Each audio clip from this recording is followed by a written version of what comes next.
Hello, my name is Amari, and this is our summary review of the movie Origins, which is coming out January 19th wide, but it is available in limited release currently. So, to summarize the film, a woman named Isabel Wilkerson, she's an acclaimed author as a writer doing assignments. I believe it said in the movie she won a Pulitzer Prize, and she's based off a real person, by the way. And after writing her first major novel, her first major book, it wasn't a novel. She's now just trying to recover from doing all the type of promotion required in order to get the book out, get her name out there, and that's when Trayvon Martin is murdered. That leads to her, alongside in the film, a conversation with her mom about respectability politics in regards to what Trayvon should have done in order to not get killed. It leads to a conversation within Isabel about the difference between racism and caste, and how racism in America is a very much knee-jerk reaction to explain things, but it's so much deeper than that. And throughout the film, it's trying to get not only the people within Isabel's circle, but the audience to understand that you can make a connection between the caste system in America regarding slavery, the caste system in Germany regarding the Holocaust, and also the caste system in India regarding the untouchables and others, and how all of it can easily be connected. It's just, unfortunately, many have a difficulty in allowing that understanding to enter into their minds. So when it comes to the review section for Origins, the top level highlight is definitely the conversations that are triggered and also the research and examples that are used in order for you to understand how, when it comes to American slavery, from the Middle Passage to Jim Crow, to the Holocaust, and even to a certain point the caste system that's in India, they are actually connected. And granted, it's a very difficult subject matter, and if it's anything like, I'm sure in your life where you may experience the conversation, because I know in my life, it basically became the Oppression Olympics, and then throw in what happened to the genocide of indigenous Americans, and then the conversation just becomes a us versus them, who suffered more, and trying to get to a point of connectivity and how everybody suffered. It's just who was the oppressor was a different form of European is a whole separate thing. But getting to the point, one of the things that Isabel really tries to push, as noted in the summary, is the idea that not everything is about racism, but it's sometimes often about caste. Because in America, it's easy to say racism because whites against black, you don't look the same, there's the issue. But then comes the question of, so how does that work when it comes to Indian caste, since they all look similar? Or even when it comes to Germany and the Holocaust, if we assume that the majority of Jewish people physically have appearances that make them appear to be white, explain that. And because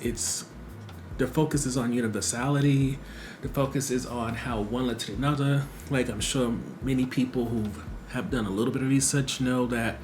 in terms of a lot of stuff that happened in American slavery, that's what inspired what happened in the Holocaust when it comes to pain tolerance and testing, to different forms of torture. It's a lot to look into and read about, but it's very informative, and this movie tries to touch on especially how Jim Crow laws helped inform the different Holocaust laws in terms of creating ghettos and eventually ostracizing and isolating Jewish people. But with that heavy topic, naturally there's some desire for some type of levity, and thankfully in the form of Niecy Nash, she plays the type of character that we've become very accustomed to when it comes to in terms of being the comic relief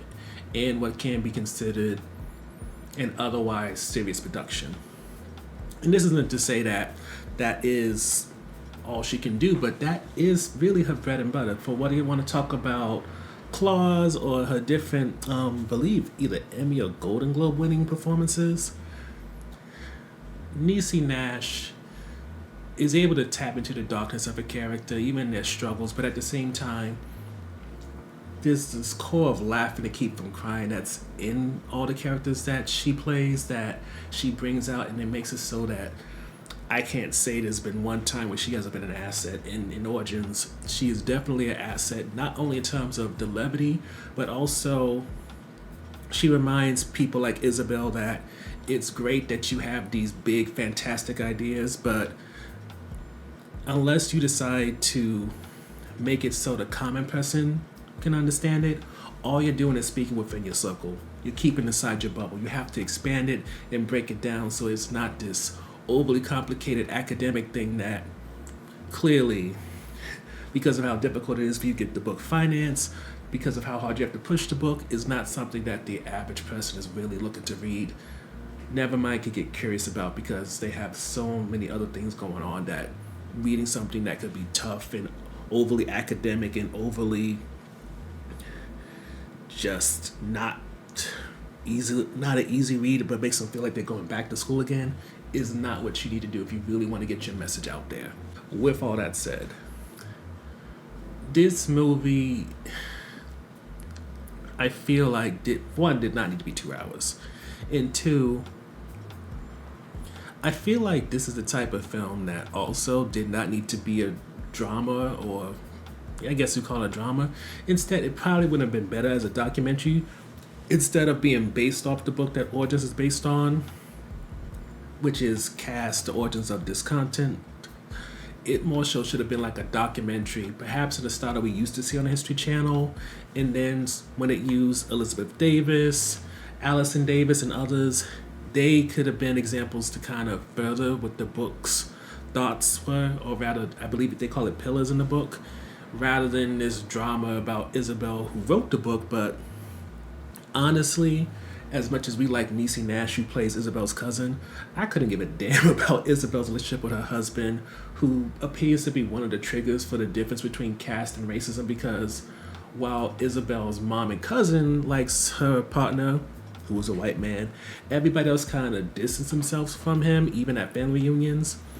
And when it comes to her mother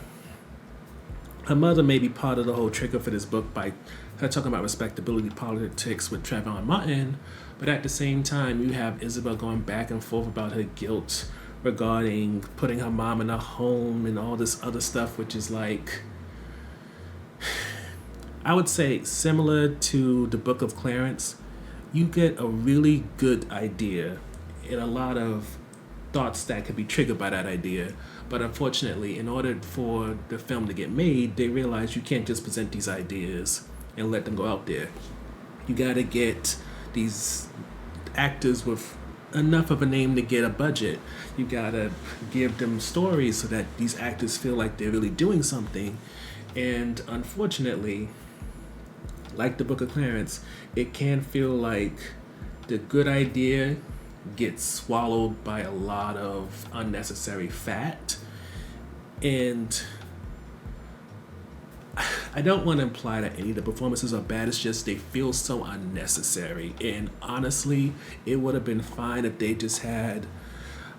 Miss Ellis-Taylor just do a narration of the different pillars and breaking it down versus having to play a character, even if it's based on a real person, and have all this extra stuff that... I think the best way to summarize it is,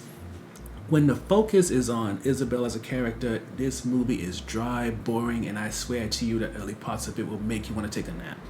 But once it starts that conversation in Germany, when Isabel's doing her research and she's going back and forth with a Jewish woman, I believe, about comparing the Holocaust to American slavery, that's when things get interesting. And when it's the conversation about what the book is probably about, that's when this movie is good. When it starts going to whatever narrative and dramatization that Miss Duvernay came up with, that's when it becomes a 2-hour movie that feels sluggish and not something you want to truly commit to. But luckily,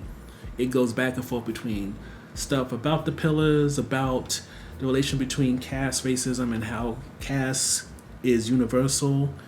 and then the dramatization that, outside of Niecy Nash being the levity that she is, can become so asinine to watch. Overall, when it comes to Origins,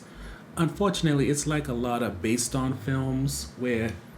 it seems to recognize what the hook of the book was, But rather than focus on what the hook of the book was, it tries to just tap into that enough and ignore the rest of the book so that it can build up on stories or ideas that the